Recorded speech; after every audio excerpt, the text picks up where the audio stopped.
Hello, hello, hello, hello, hello, hello, hello. Hello everyone, मैं हूँ Pramod and welcome to the Elvin education. ये है lecture number 3। अगर आपने इसके पहले के लेक्चर नहीं देखे हैं तो शायद आपको पता नहीं होगा हमने क्या स्टार्ट किया है। हमने स्टार्ट किया है 11th क्लास के स्टूडेंट्स के लिए फंडामेंटल कोर्स, जिसके अंदर में हम बहुत सारे बेसिक फंडामेंटल टॉपिक्स डिस्कस कर रहे हैं। ट्रिग्नोमेट्री के फॉर्मूले देख रहे हैं, डेरिवेटिव के फॉर्मूले देख रहे हैं, इंटीग्रेशन के फॉर्मूले आज देखने वाले हैं। इंटीग्रेशन क्यों अप्लाई करना है, उसका बेसिक फंक्शनैलिटी क्या है, उसका बेसिक यूज़ क्या है आपका फिजिक्स के अंदर में। ये सारे ऐसे छोटे-मोटे टॉपिक जितने भी आपको देखने को मिलते हैं जिनमें आपको तकलीफ जाती है एंड इनके कारण आप फिजिक्स के हो सकता है, मैथ्स के हो सकता है, कॉन्सेप्ट्स को सही से पकड़ नहीं पाते।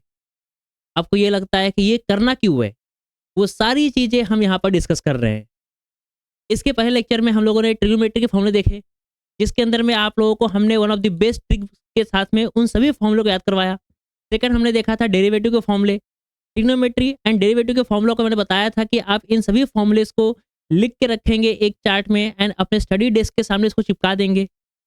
इस लेक्चर के अंदर में डेरिवेटिव कनेक्शन इंटीग्रेशन के साथ कैसा है वो देखने वाले हैं एंड सभी के सभी इंटीग्रेशन के फॉर्मूले डिस्कस करने वाले हैं। तो let's start with the third lecture of this basic fundamental course, जहां पर सभी के सभी आपके बेसिक डाउट्स को क्लियर करेंगे हम। चलिए तो स्टार्ट करते हैं। आज लगाइए अपने कॉपी के अंदर में हेडिंग इंटीग्रेशन। पुट है हेडिंग इंटीग्रेशन। इंटीग्रेशन तो क्या है इंटीग्रेशन? इंटीग्रेशन कुछ नहीं तो सांप है। सांप ये इंटीग्रेशन का सिंबल है। This is the symbol of integration. तो डायरेक्ट सिंबल से शुरू कर दिए, आप तो बोले हमें बेसिक बताएंगे। बेसिक ही बताएंगे। ध्यान से देखिए इंटीग्रेशन अप्लाई क्यों करना पड़ता है। बेटा मान लीजिए ये आपका एक्स और वाई एक्सिस है। इस एक्स और वाई एक्सिस में ये कोई एक कर्व है। इस कर्व का इक्वेशन है y equals to f of x. इस इक्वेशन में भी इस x को हम बोलते हैं इंडिपेंडेंट वेरिएबल। इंडिपेंडेंट वेरिएबल मतलब ये वेरिएबल हमारे पे करेगा डिपेंड कि मैं जो वैल्यू पुट करूंगा उसी हिसाब से y की वैल्यू चेंज होती जाएगी। अगर मैं यहाँ पर x की वैल्यू ये लूंगा तो y का वैल्यू यहाँ पर कुछ और आएगा। If I will change the value of x, then I will get another value of y. If I will change the value of x, I will get another value of y. तो x कहलाता है आपका independent variable and ये y कहलाता है dependent variable. Dependent variable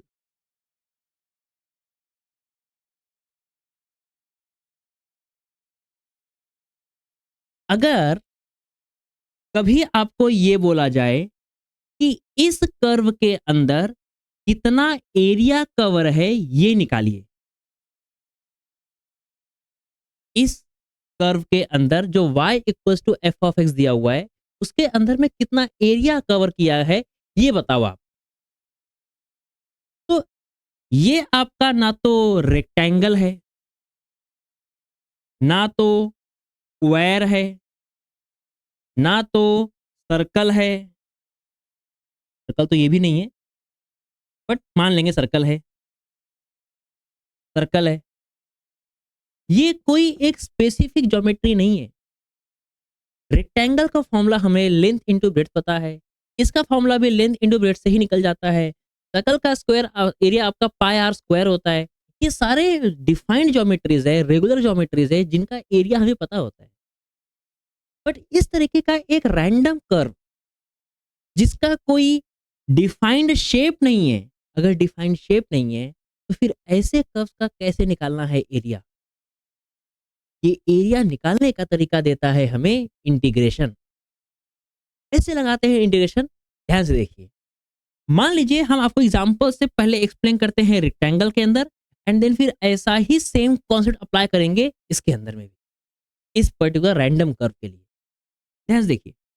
तो अगर अब कभी भी आपको इंटीग्रेशन अप्लाई करना है तो इंटीग्रेशन अप्लाई करने के लिए एक छोटा सा पतला सा हमेशा स्ट्रिप काटी जाती है। पतली सी स्ट्रिप। ये स्ट्रिप इनफाइनाइटेसिमली स्मॉल होती है। क्या मतलब होता है इसका? जैसे कि अगर मैं यहाँ पर इस स्ट्रिप का बहुत ही छोटा सा हिस्सा y में ले रहा हूं, तो मान लीजिए मैंने dy ले लिया y डिस्टेंस पर, एंड अगर मैं बात करूं ये आपका x एक्सिस में ये आपका लेंथ है, तो मैं अगर ऐसी बहुत सारी स्ट्रिप्स काटूं जिसका लेंथ रहे l और थिकनेस रहे dy, मान लीजिए dy1 प्लस लेंथ रहे l, दूसरी स्ट्रिप काटा मैंने dy2, ये लीजिए यहां पर एक स्ट्रिप काट लिए। ऐसे ही l इंटू dy3, ऐसे करते करते करते करते करते करते बहुत सारी हजारों लाखों करोड़ों स्ट्रिप्स ऐसे मैं काट लिया। l into dy n, n number. इन सभी टर्म्स में अगर आप देख पाओगे तो l को हम कॉमन निकाल सकते हैं। n आपको मिलेगा dy1 plus dy2 plus dy3 up to कहां तक? जितनी भी आप स्ट्रिप्स काटेंगे उतनी स्ट्रिप्स तक।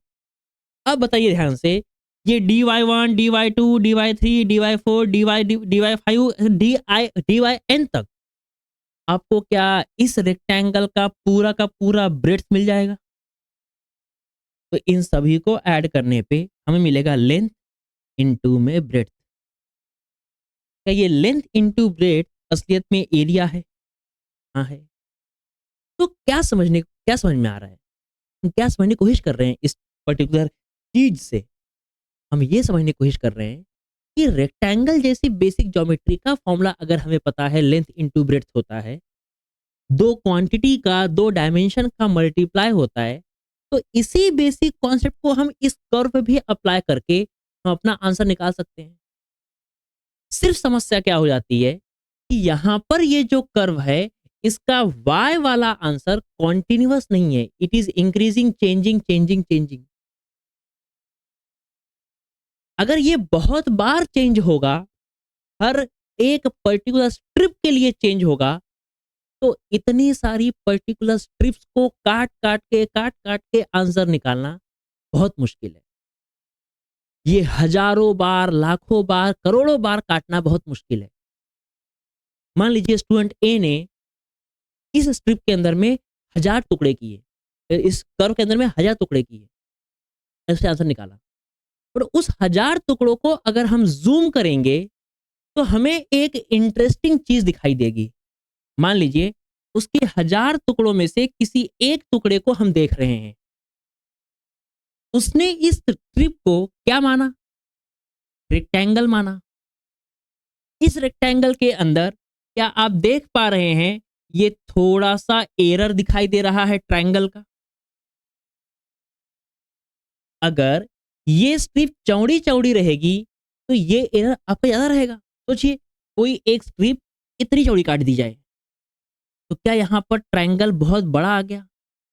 इसका मतलब क्या रेक्टेंगल का फॉर्मूला लगाने के बाद क्या इस आंसर में कुछ एरर रह गया? ये एरर कम कैसे हो सकता है? ये एरर कम होगा सर अगर हम यहाँ पर इतनी चौड़ी स्ट्रिप ना काटें, पतली पतली स्ट्रिप काटें। तो स्टूडेंट बी आया, बोला सर मैं करूंगा 1,00,000 स्ट्रिप से कैलकुलेशन। उसने पतली पतली स्ट्रिप काटा, उसने पतली पतली स्ट्रिप काटा, उसने पतली पतली स्ट्रिप काटा। एक बच्चे ए के एक स्ट्रिप के उसने 500 टुकड़े कर दिए मान लो। मैं बोला वेरी गुड, क्या बात है, तुमने बहुत अच्छा काम किया। बट आप देखो पहले वाले स्टूडेंट के कंपैरिजन में इसके आंसर में एरर तो सिर्फ इतना ही है, कुछ ट्रायंगल छोटे हैं, बट एरर तो है, एरर तो है, कुछ एरर तो आ रहा है, तो उसे और पतली स्ट्रिप काटनी पड़ेगी। बट ये लाखों करोड़ों पतली पतली स्ट्रिप काट के इन सभी को ऐड करके जो हमें आंसर मिलेगा एरिया निकालने का, ये एरिया निकालने का काम इंटीग्रेशन डायरेक्ट कर देता है। इनफाइनाइट नंबर ऑफ स्ट्रिप्स को में कट करना, इनफाइनाइट नंबर ऑफ स्ट्रिप्स में कट करना और उनको जोड़ना, ये है इंटीग्रेशन। फिर से बोल, इतनी सारी छोटी-छोटी स्ट्रिप्स काटना पॉसिबल नहीं है। आप कितनी भी पतली स्ट्रिप काटोगे तो थोड़ा ना थोड़ा एरर आपका छूट ही जाएगा। उस एरर को कम करने के लिए हमें और पतली स्ट्रिप काटनी पड़ेगी। बट अगर हम लोग बहुत पतली-पतली स्ट्रिप काटेंगे भी, तो वैसा एक तो बहुत ज़्यादा समय लग जाएगा। हो सकता है एक जन्म लग जाए हमको इस एक कर्व का आंसर निकालने में। तो इनफाइनाइट नंबर ऑफ टाइम्स काट के उनको जोड़ने का काम करता है आपका इंटीग्रेशन। आई होप आपको चीज़ समझ में आई। बेसिक फॉर्मूला क्या था आपका डेरिवेटिव का? अगर मान लीजिए मुझे किसी एक क्वांटिटी का निकालना था डेरिवेटिव, तो डेरिवेटिव हम निकाल रहे हैं मान लीजिए dy बाय dx से। किसी भी एक फंक्शन का डेरिवेटिव निकाल रहे हैं dy बाय dx। मान लीजिए इस dy बाय dx हमने ऐसा करते हैं, ऐसा करते हैं। मान लीजिए इक्वेशन है आपका y equals to f of x. इसको आप करिए differentiate with respect to x. Previous video के अंदर बेटा आपको इन सभी के फॉर्मूले दे दिए गए हैं। अभी इसके आगे आने वाले वीडियोस में उन सभी फॉर्मूले के बेस पे क्वेश्चन आने वाले हैं। तो आप उस वीडियो को भी देखिएगा अच्छे से, तो आपके कॉन्सेप्ट में और ज़्यादा क्लैरिटी आएगी। y equals to f of x differentiate with respect to x, आपको मिलेगा dy by dx equals to d by dx of f of x। ऐसे ही मिलता है। ये जो यहाँ पर differentiation of f of x है, इससे आपको कोई ना कोई एक आंसर मिलेगा। मान लीजिए ये जो आंसर है आपका, वो है आपका g ऑफ x। ये है आपका आंसर g ऑफ x। अगर मैं इस dx को इधर भेजूं, अगर मैं इस dx को इधर भेजूं, तो आपको मिलेगा dy g of x into में dx। g ऑफ x क्या है? एक फंक्शन है कोई तो भी। ये dy क्या है? ये dy हो सकता है, ये dy रहे छोटा-छोटा स्ट्रिप। क्या ऐसी छोटी-छोटी स्ट्रिप और भी हो सकती है? हाँ, हो सकती है। क्या ऐसी बहुत सारी स्ट्रिप्स को हम ऐड कर सकते हैं? हाँ, कर सकते हैं। ये बहुत सारी स्ट्रिप्स को ऐड करने का ही काम करता है आपका इंटीग्रेशन। तो आप सिंपल तरीके से लिखिए taking integration both side and आपको मिलेगा dy इंटीग्रेशन करने का, integration g of x dx करने का, इस integration of g of x dx, integration of g of x dx से देखिए आपको क्या मिलने वाला है। हमने इसी के बदले लिखा है g ऑफ x। तो अगर मैं इस टर्म को वापस रिप्लेस करने की कोशिश करूंगा, तो क्या मुझे मिलेगा d of f of x upon में d of x equals to g of x। ये dx को भेजिए इस साइड पे, आपको मिलेगा f of g of x dx के बदले d of f of x, मतलब integration d of f of x integration dy। क्या ऐसे छोटे dy dy dy dy देखिए dy dy dy dy dy करके क्या मुझे b मिला था, वैसे ही क्या dy dy dy dy करके मुझे क्या y का आंसर मिलेगा? हाँ, मिलेगा। और क्या ऐसे ही f ऑफ x को ऐड कर करके क्या मुझे आपको पूरा का पूरा f ऑफ x मिल जाएगा d d स्मॉल स्मॉल को ऐड करने के बाद? क्या अल्टीमेटली मुझे पुराना ही आंसर मिल गया? ध्यान से, किसी भी एक इक्वेशन का डेरिवेटिव करना और फिर डेरिवेटिव का इंटीग्रेशन करना, मतलब कि सेम आंसर पे जाना होता है। क्या समझ में? एक बार डेरिवेटिव किया, फिर एक बार उसी डेरिवेटिव का इंटीग्रेशन किया, तो क्या आंसर फिर से वापस सेम ही आया? मतलब डेरिवेटिव से हमें मिलता है इंटीग्रेशन, मिल सकता है वापस आपका सेम फंक्शन, और सेम फंक्शन का अगर हम करें डेरिवेटिव, हमें हमें मिल जाएगा आपका फिर से एक आंसर। तो डेरिवेटिव और इंटीग्रेशन क्या एक दूसरे के अपोजिट है? रिवर्स ही तो हो जाता है वो। डेरिवेटिव इंटीग्रेशन करोगे तो रिवर्स हो जाएगा। तो डेरिवेटिव का आंसर को अगर आपने इंटीग्रेट किया, तो क्या फिर से वही फंक्शन मिल जाता है? हाँ, मिल जाता है, दिखाई दे रहा है। इसका ये मतलब है कि डेरिवेटिव के बेटा जितने फॉर्मूले आप लोगों ने पढ़े हैं, उन सारे फॉर्मूले को अगर हम इंटीग्रेशन में निकालना चाहें, तो आंसर रिवर्स हो जाएगा। नहीं समझ में आ रहा है? अभी समझ में आएगा फिर से। अगर डेरिवेटिव का आंसर इधर आया है, तो अगर इसका मैं करूँगा इंटीग्रेशन तो क्या डेरिवेटिव का आंसर मिलेगा? साइन का डेरिवेटिव कॉस था, क्या कॉस का इंटीग्रेशन साइन होगा? ध्यान से समझो फिर से, डेरिवेटिव का क्वेश्चन इंटीग्रेशन का आंसर, डेरिवेटिव का क्वेश्चन इंटीग्रेशन का आंसर है। क्या बोल रहा हूँ? डेरिवेटिव का क्वेश्चन इंटीग्रेशन का आंसर है। डेरिवेटिव का क्वेश्चन इंटीग्रेशन का आंसर है। साइन का डेरिवेटिव कॉस, तो साइन तो क्वेश्चन था, तो कॉस का डेरिवेटिव, कॉस का इंटीग्रेशन साइन, डेरिवेटिव का क्वेश्चन इंटीग्रेशन का आंसर है। आई होप आपको ये चीज समझ में आई कि इंटीग्रेशन क्यों करना है, इंटीग्रेशन क्यों लगाते हैं। इंटीग्रेशन असलियत में छोटी छोटी पतली पतली स्ट्रिप्स को काट काट के जोड़ने के लिए हम डायरेक्ट लगाते हैं इंटीग्रेशन। इन्फिनाइट बार तोड़ना काटना पॉसिबल नहीं है, इसलिए इन्फिनाइट बार काट के उनको जोड़ने का काम करेगा इंटीग्रेशन, इसलिए लगाना है इंटीग्रेशन। हमारे लिए पॉसिबल नहीं है कि ऐसे रैंडम शेप का एरिया निकाल लें। हमारे पास ऑप्शन, हमारे पास कोई दूसरा फॉर्मूला नहीं है, ऑप्शन नहीं है कि हम एक ऐसे एक ऐसे इस ऐसे ज्योमेट्री का आंसर निकाल दें। ये बहुत टफ हो जाएगा। पता नहीं इसमें सर्कल है, क्या-क्या कितने सर्कल है, नहीं पता हमें। तो इन सभी ज्योमेट्रीज़ का अगर मुझे इस कर्व का इक्वेशन पता हो, इस कर्व का इक्वेशन पता हो, अगर कर्व का इक्वेशन पता चल जाए किसी तरीके से, तो हम इसका एरिया निकाल सकते हैं। इस तरीके के रैंडम कर्व्स का इक्वेशन एरिया निकालने का तरीका होता है, इक्वेशन निकालने का तरीका होता है। वो हमारे स्कोप ऑफ सिलेबस में नहीं है, वो हमारे नॉलेज के बहुत बाहर है, इसलिए वो आपको डिस्कस नहीं करेंगे। पर इन सभी रैंडम कर्व का हम इक्वेशन निकाल सकते हैं। अगर एक बार हमें मिल गया इक्वेशन, तो हम कर देंगे इंटीग्रेशन। एफ ऑफ एक्स क्या है? जी ऑफ एक्स क्या है? एक फंक्शन ही तो है, एक इक्वेशन ही तो होगा। करेंगे इंटीग्रेशन, निकाल देंगे। तो इंटीग्रेशन क्या है? इंटीग्रेशन असलियत में इंटीग्रेशन असलियत में एरिया अंडर दी कर्व निकालने का एक तरीका है।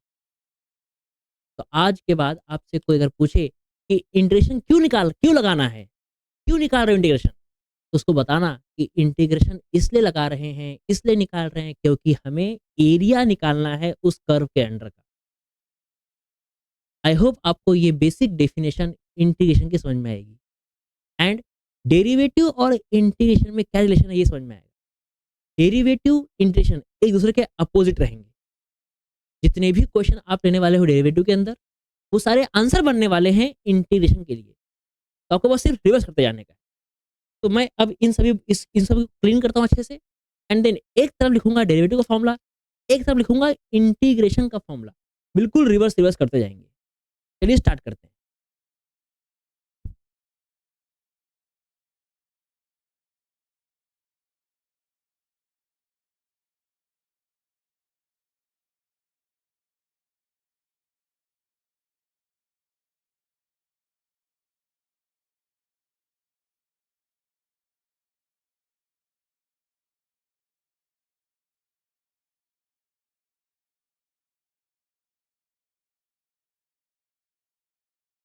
लगाइए हेडिंग, इधर लगाइए आप लोग डिफरेंशिएशन या फिर डेरिवेटिव, डिफरेंशिएशन या फिर डेरिवेटिव, और बाजू लगाइए इंटीग्रेशन।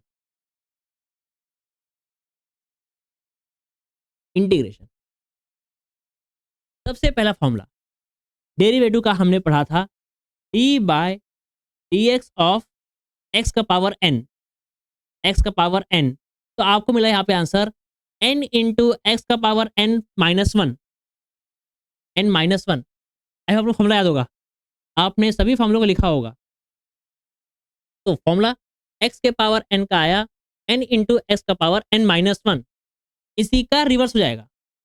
यहाँ आपको मिलेगा इंटीग्रेशन ऑफ एक्स का power n d x will be equal to x का power n plus one upon में n plus one. I hope ये फॉर्मूला आपको समझ नहीं आया होगा। मुझे भरोसा है आप लोग के ऊपर कि सर अभी आप बोले रिवर्स है, अभी आप कुछ भलता लिख दिए। भलते नहीं लिखे, वही चीज़ लिखे। सिर्फ़ फ़र्क क्या है? अगर मैं इसको बनाऊँ क्वेश्चन, तो ऐसा क्वेश्चन आपके एग्ज़ाम में थोड़ी आएगा। आपके एग्ज़ाम में तो पावर 2, पावर 3, पावर 4 में ही आएगा। उस पावर 4 को आप 5 - 1 थोड़ी लिखोगे। आप तो पावर 4 से करोगे क्वेश्चन सॉल्व। तो जब पावर 4 से करेंगे क्वेश्चन को सॉल्व, तो ऐसे करेंगे। अगर आप चाहो, अगर आपको लग रहा है कि हमको सर नहीं करवाओ ही हम रिलेट, हमें रिलेट करवाओ ही करवाओ, हम नहीं मानते आपकी बात। तो देखिए ध्यान से, अगर मैं बेटा करूँ इंटीग्रेशन n इंटू एक्स का पावर n-1 का dx के साथ और इस फॉर्मूला को यूज़ करूँ, तो मुझे क्या ये आंसर मिलना चाहिए? हाँ, मिलना चाहिए। इस आंसर कैसे मिलेगा वो आंसर? ये n कांस्टेंट इसको बाहर करिए, तो n हो गया बाहर इंटीग्रेशन x का पावर n-1 dx। नाउ क्या है फॉर्मूला इंटीग्रेशन का? जो भी पावर में रहेगा, उस पावर में एक करेंगे इंक्रीमेंट। इंटीग्रेशन मतलब इंक्रीमेंट, डेरिवेटिव मतलब डिक्रीमेंट। तो यहां करेंगे x का पावर n-1 प्लस 1 अपॉन में यहां करेंगे हम लोग x का n का पावर -1 प्लस 1। तो ये आपका जो भी पावर में है वही चीज ऊपर वही चीज नीचे, +1 ऊपर +1 नीचे पावर के अंदर। यहां से 1 से 1 कैंसल, 1 से 1 कैंसल, आपको मिला n इंटू एक्स का पावर n अपॉन में n से n कैंसल, आपको मिला x का क्या बोला? डेरिवेटिव का जो क्वेश्चन, इंटीग्रेशन का वो आंसर। देखो, जो डेरिवेटिव का क्वेश्चन था वो इंटीग्रेशन का आंसर। बस दिक्कत क्या है? क्वेश्चन हमें ऐसे n x का पावर n माइनस 1 में नहीं दिया जाएगा। हमें सिंपल ऐसे ही मिलेगा फॉर्मूला क्वेश्चन में। तो हम लगाएंगे कैसे? x का पावर n प्लस 1 अपॉन में n प्लस 1, x का पावर n प्लस 1 अपॉन में n plus 1, derivative decrement, integration increment. I hope आपको ये चीज याद रहेगी, अभी समझ में आया होगा। नेक्स्ट, इंटीग्रेशन में दो टाइप भी होते हैं। एक टाइप होता है आपका डेफिनाइट, एक होता है इनडेफिनाइट। डेफिनाइट का मतलब ये होता है कि आपको यहाँ इनिशियल और फाइनल लिमिट दी हुई रहेगी, और अगर आपकी लिमिट दी हुई है तो आपका परफेक्टली आंसर आ रहा है, कहां से कहां तक मुझे आंसर निकालना है पता रहेगा। बट अगर आपको ये लिमिट नहीं दी है, तो मुझे नहीं पता खत्म कहां करना है इस स्ट्रिप को काटना, मैं ये स्ट्रिप काटते ही रहूंगा जिंदगी भर। तो उससे बेटर है कि हम वहां पर इतना लंबा इंडेक्शन ना करें।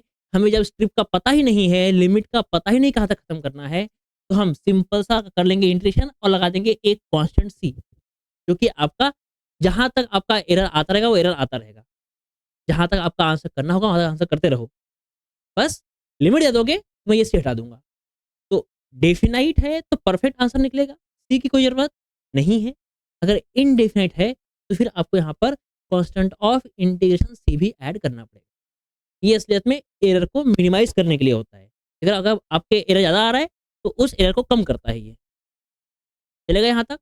नेक्स्ट आगे दूसरा फॉर्मूला हमने पढ़ा, d by d x of 1/x। इसका आंसर था आपका -1/x²। तो अगर आप करोगे इंटीग्रेशन 1/x² का, तो आपको मिलना चाहिए आंसर 1/x, और यहाँ का माइनस भेज देंगे उधर, तो आपको मिल जाएगा -1/x। यहाँ पर dx रहेगा प्लस में 1/x का -1/x², तो 1/x² का 1/x, यहाँ का माइनस वहां। Third, d by d x of √x 1/2 √x। तो इंटीग्रेशन ऑफ 1/√x dx क्या मिलेगा? 1/√x, यहाँ पर 2 नहीं है, 2 भेजो उधर पे, तो आपको मिल जाएगा 2 √x प्लस में सी। 1/√x का √x, ये 2 भेज दिया उधर पे, 1/√x का 2 √x। ये सारे फॉर्मूला ध्यान ध्यान से सुनिए सुनिए समझिए, और एक मेरी लाइन याद रखिए, जब भी आपसे कोई इंटीग्रेशन का आंसर पूछे, तो पहले अपने दिमाग के अंदर ये आंसर डेरिवेटिव में कहां था ये सोचिए। अगर आप ये लाइन समझ पाओ, तो आपको फॉर्मूला याद रखने में कभी तकलीफ नहीं जाएगी। क्या बोला मैं? ये फ़ॉर्मूला, ये आंसर जो आपसे क्वेश्चन पूछा गया इंटीग्रेशन का, उस इंटीग्रेशन के क्वेश्चन के लिए आप पहले ये सोचो कि ये डेरिवेटिव में कहाँ था? क्योंकि डेरिवेटिव इंटीग्रेशन एक दूसरे का अपोज़िट रहता है। इसका आंसर बन जाएगा इंटीग्रेशन का क्वेश्चन। आई होप आपको ध्यान से इस तरीके से करोगे रिलेट, तो ये फ़ॉर्मूले आपको कभी नहीं भूलेंगे और डेरिवेटिव, इंटीग्रेशन दोनों साथ में याद होगा आपको। नेक्स्ट, फोर्थ, अब करते हैं ट्रिग्नोमेट्रिक के फॉर्मूले। D by d x of sine x आपको मिलेगा कॉस एक्स। तो फिर integration of cos x d x आपको मिलेगा sine x. Fifth formula, d by d x of cos x. क्या बात है मैंने, को आएगा तो माइनस आएगा, को है तो माइनस, को है तो माइनस, तो मिलेगा minus of sine x, sine का कॉस, कॉस का साइन, को है तो माइनस। तो इंटीग्रेशन ऑफ साइन एक्स अगर आपसे पूछा, हमें क्या उसने माइनस के साथ पूछा है क्वेश्चन?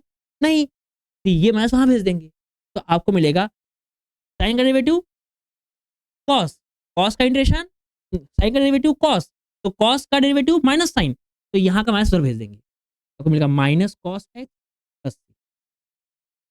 समझ में आ रहा है? साइन का डेरिवेटिव कॉस, कॉस का इंटीग्रेशन साइन, कॉस का डेरिवेटिव माइनस साइन, साइन का इंटीग्रेशन माइनस कॉस, यहाँ का माइनस वहां भेज देंगे। नेक्स्ट, 6 नंबर में D by d x of tan x, tan का होता है sec स्क्वायर एक्स, तो integration of sec square x dx will be tan x. अब तो आप करके रिलेट कि डेरिवेटिव इंटीग्रेशन एक दूसरे का अपोजिट करना है बस। 7, d by d x of cot x, तो कॉट का होता है cosec square x, cosec square x, को है तो माइनस, यहाँ बनेगा integration cosec square x d x का बनेगा माइनस, और भेज देंगे तो मिलेगा minus cot x plus c. Then 7, 8 formula, d by d x of sec x, sec का फॉर्मूला होता है सेक एक्स इंटू में टैन एक्स, तो integration of sec x tan x d x will be equal to sec x plus में c. And then last 9 number, d by d x of cosec x का होगा minus cosec x into में cot x, यहाँ हो जाएगा आपका integration of cosec x into में cot x d x. D x क्या है बेटा? D x is a respect, जैसे हम यहाँ करते हैं differentiate with respect to D x फिर एक्स, वैसे ही integrate with respect to x equal to cosec into cot, मतलब कि कोसेक का फॉर्मूला को यहाँ से माइनस उसको उधर भेज देंगे, तो माइनस को प्लस में सी। ये हो गया आपका अलजेब्राइक, ये हो गया आपका ट्रिग्नोमेट्रिक। अभी खत्म नहीं हुआ है, अभी और है आपके फॉर्मूला इंटीग्रेशन के। कौन सा? Next is d by d x of e का पावर एक्स। बेटा क्या होते हैं exponential? Exponential is constant number का पावर वेरिएबल। लास्ट क्लास में बताया था कि इंटीग्रेशन का मतलब एक्सपोनेंशियल का मतलब होता है कांस्टेंट के पावर में वेरिएबल आ जाए, तो ऐसे टर्म को हम एक्सपोनेंशियल का नाम देंगे। तो ये हुआ आपका d by d x of e का power x equal to e का पावर एक्स। जो आप करोगे इंटीग्रेशन ई का पावर एक्स डी एक्स का, तो आपको मिलेगा ई का पावर एक्स प्लस में सी, ई का पावर एक्स, ई का पावर एक्स, ई का पावर एक्स, ई का पावर एक्स। इंटीग्रेशन डेरिवेटिव का सबसे अच्छा बच्चा है ई का पावर एक्स, जो क्वेश्चन वही आंसर। नेक्स्ट, डी बाय, ये थोड़ा इंटरेस्टिंग है, d by d x of a का पावर एक्स। क्या का फॉर्मूला? ए का power x log of a. यहाँ भी बेटा लॉग ई होता है, पर ये लॉग ई आपका पूरा इन टोटल 1 हो जाता है, लॉग ई इज 1। तो ए का पावर एक्स लॉग ऑफ ए, तो इंटीग्रेशन ऑफ ए का पावर एक्स डी एक्स क्या होगा? तो ए का पावर एक्स का हमें पूछा हुआ इंटीग्रेशन, ये लॉग एक कांस्टेंट नंबर है, इसे भेज देंगे नीचे की तरफ। आप ऑब्जर्व करिए पूरे में जहाँ भी कांस्टेंट था उसे हमने भेज दिया उस साइड, कांस्टेंट था उधर भेज दिया, -1 कांस्टेंट है उधर भेज दिया, यहाँ पर कहीं और माइनस है उधर हमने उसको उधर भेज दिया। हमने सारे माइनस सारे कांस्टेंट उधर भेज देते हैं। यहाँ का मिलेगा a का पावर x का मिलेगा a का पावर x अपॉन में लॉग ऑफ a प्लस में c। Then last formula d by dx of log x आपको मिलेगा 1/x। यहाँ मिलेगा integration of 1 upon x dx is log x plus में c। ध्यान से बच्चे बहुत बार गलती करते हैं, 1/x का डेरिवेटिव होता है -1/x² और 1/x² का इंटीग्रेशन होता है 1/x। 1/x का इंटीग्रेशन -1/x² मत लिख देना भाई, इतना गलत मत करना। रिलेट करना, हमेशा करना रिलेट, कि जो क्वेश्चन पूछा गया है उसका आंसर डेरिवेटिव में किधर है। हमेशा ऐसे ही सोचोगे, ऐसे करोगे रिलेट, तो फॉर्मूले आपको कभी नहीं भूलेंगे। तो इस तरीके से करना है आपको डेरिवेटिव इंटीग्रेशन के फॉर्मूले याद। एंड ये है आपका इंटीग्रेशन। इंटीग्रेशन क्या है बेटा? इंटीग्रेशन एक किसी भी रैंडम कर्व के अंदर का एरिया निकालने का तरीका है। कैसे निकालते हैं एरिया? इनफाइनाइट बार स्ट्रिप्स को काट के जोड़ते हैं। ये मैन्युअली ह्यूमन बीइंग के लिए पॉसिबल नहीं है, इसलिए हमने बनाया एक मैथमेटिकल टूल जो हमारे लिए ये काम करता है।